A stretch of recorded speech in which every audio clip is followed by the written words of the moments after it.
Welcome to Rick's Corner, where we talk wrestling, bodybuilding, and more.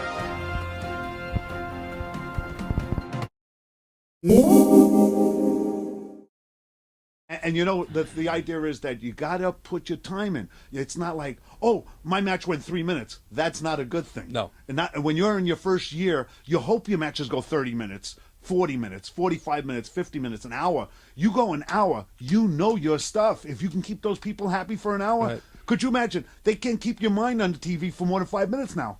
5 minutes, it takes two great workers like a Shawn Michaels and Undertaker to keep you for 40 minutes. It takes two great workers like John Cena and Randy Orton. Those guys could do it, but not every guy could do it. Right. You know, there's guys that give him 5 minutes, get him out of here. We don't even want him on there. Yeah, because they haven't got the stage presence or the charisma. And those guys who run those long matches, they don't do a lot of things during that match. A lot of it's laying around selling, not laying around, but actually selling. Yeah. And selling what's going They're on. working the match. They're working the match, and they're working the fans by facial expressions, selling out of the ring, into the ring, but they're not doing 300 moves. They don't Right. have. They don't have to. That's not what it's about. Even though they could. The funny thing is, they could. Let's put it this way: if they had a 90-minute match, they could do every 10 minutes a new segment. They could do a new move every time they wanted to. Yeah. But they'll do it at the right time. Right. That's the difference between a guy who does a 10-minute match and did 55 moves. You're not going to say, what was that? That's why people don't understand lucha. Because lucha is so fast, so moving, that's the rhythm that they have.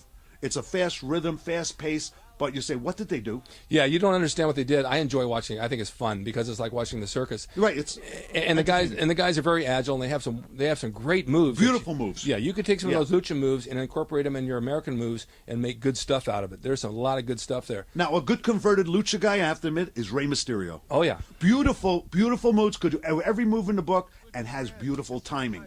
So he's the one guy that put all that stuff together. And Mil Mascaras. Mil Mascaras, excellent. Santos. He's still wrestling at 67. Yeah, Mascaras, yeah. Great. And Santos, yeah. And Santos Jr. Right. All those guys. The old school guys do it the old school way, which is doing all those moves but stretched out with a story. Right. That's the difference.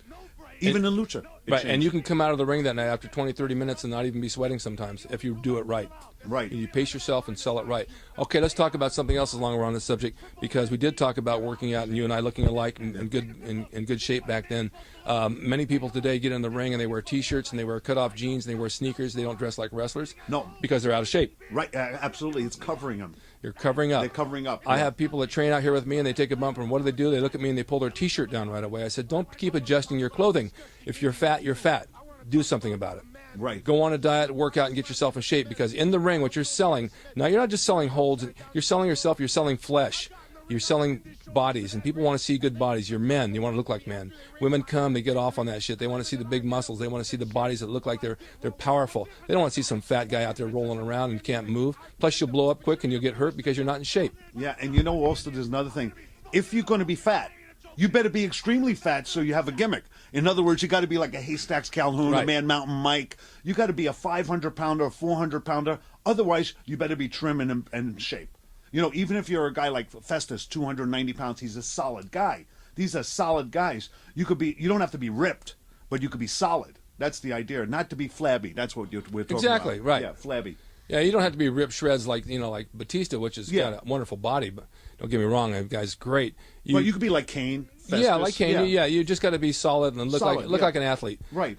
So I would say definitely do that. Jack's been training for as long as I know him down at Gold's. He goes in every day. I go in every day. I met him here today. I had to go back and do an arm workout because I only did shoulders this morning because I was dedicated and I knew I wanted to go back and finish my workout, not just half of one throughout the day. That's important. The other thing is diet. Diet. You got to watch your diet and try not to eat greasy stuff. Try to keep your cholesterol count down, and the less salt and spices you eat, the less your high blood pressure will be anyway. Yeah. It's automatic, and also less chances. Also, fat. When you're really overweight and you're just eating everything, very good chance of diabetes. And I seen some cases when I was in the hospital. You definitely don't want that. Right. You definitely don't want diabetes. So actually, fat. I never saw very few skinny people get diabetes. You know, yeah, that's true. Right, we never see skinny people. But fat people usually, especially if they're like 75 pounds overweight, 100 pounds overweight, 50, like that, then it gets real scary. And there's no shortcut to muscles. Now, you guys talk about how can I get big quick and you want to take steroids. Now, I'm not 100% opposed to steroids. There are certain things you take. There are certain things I still take testosterone at my age because I don't produce it anymore in low amounts. But at 16, 18, 20 years old, you don't need steroids. If you train hard and you take the right amounts of protein, I get all my stuff from bodybuilding.com online. They got the best prices. They got the best supplements, and I take about 5 different items that they have. Keeps me in good, hard shape without the steroids. So you can do it. If you're 30, 40 years old, you age a little bit, and you go to your doctor says you need them, then you take them. But don't get into it now. It's not worth it. I've seen people have a lot of internal problems from it, and do yourself a favor. And if you want to be a wrestler, fine, but there's one more thing I want to say. Get yourself a profession that you can do during the day that you can always fall back on. Luckily, Jack and I have been able to make a living at it. We did movies, we did commercials. I run a wrestling school. He has people he trains. He can make money. I can make money. He also deals in coins. And so we have a way of doing this, but we're old school. We know how. A lot of you young kids today want to become wrestlers and you want to be superstars. And honestly, you might not have what it takes. So in that event, stay in school and get some sort of profession. Something that you know you can do to feed a family, right? Absolutely. You need the backup, and then you're going to do better in wrestling. Right. Because then you'll have more confidence that I'm not depending on this. Because when you depend on something, like if you need that commercial, the odds of you getting the commercial is very dim. Right. But if you already came off a commercial, you're working on a movie, you made money from other areas, you're going for the commercial, you have this confidence. And once you have the confidence, the casting people feel it. Well, and that's true. And we've been doing commercials for a long time in movies. And many times we've been sent out as wrestlers. And a lot of times they send actors, and actors don't know how to wrestle. Right. So we end up leading them through the audition, getting the job, and training them on top of it. I had a guy train for a Budweiser. They hired me as the wrestler. They hired me as the trainer for him, and they hired me as the stunt coordinator. So I got 3 pays for one day. For one day. Yeah, $1,800 a day plus residuals. So if you get that experience, it's definitely good. I went on one yesterday for a CBS special in December. It's they haven't announced what it is, but they wanted me to play a devil, and I'm supposed to fight Abraham Lincoln. So they had a big mat laid out, and I heard a bunch of guys, and they were hitting the walls and going all over the place. You only had 5 feet of frame like we are here to stay on camera. So the guy says, "I'll hit you," and you hit the ground. I said, "No, I'm not hitting the ground. He's not a wrestler. He's not a fighter. He's not a stuntman. He doesn't know what." I said, "Let me show you what to do."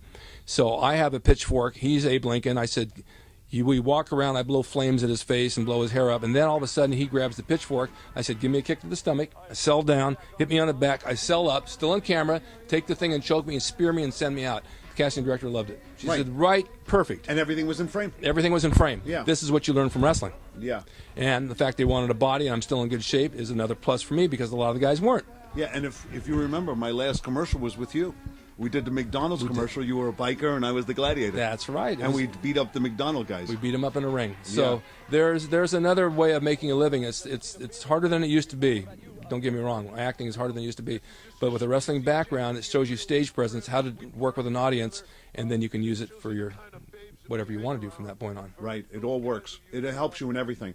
I think it was due to the wrestling that the acting came easy. Yeah. That's the way I look at it. Yeah. Right. And when it was on our resume and we going, "Oh, wrestler," everybody wants to talk about wrestling. "You're a wrestler. Oh, my God, this is so cool. I finally get to meet you." Well, you're in already. You're pretty much in already. And they might even hire you as a coordinator. Right. So do what we said.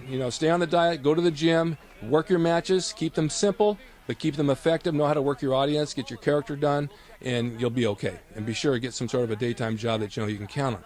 Right. I'm going to be running some of Jack's matches behind us here, or maybe an insert in the corner so you can see some of his work. But I'm really happy that he came over today and took the time to spend time so all of you fans could see us and see him. And we're going to have him back at some point, and we'll do some instruction in the ring. I'll have him work with my students. You know where I'm going now? I'm going to Gold's Gym Venice to work out. There you go. That's see? what I got to do. You see, you never stop. That's the other thing. We never stop. It still continues. That's right. That's the whole thing. I want to thank you, Jack. Right. Great being here, Rick. Yes, Great. after all these years, we're still here. We're still good friends. And you guys stay tuned to Rick's Corner because we're going to have more stuff coming up for the new year. Until then, have happy holidays. Thank you.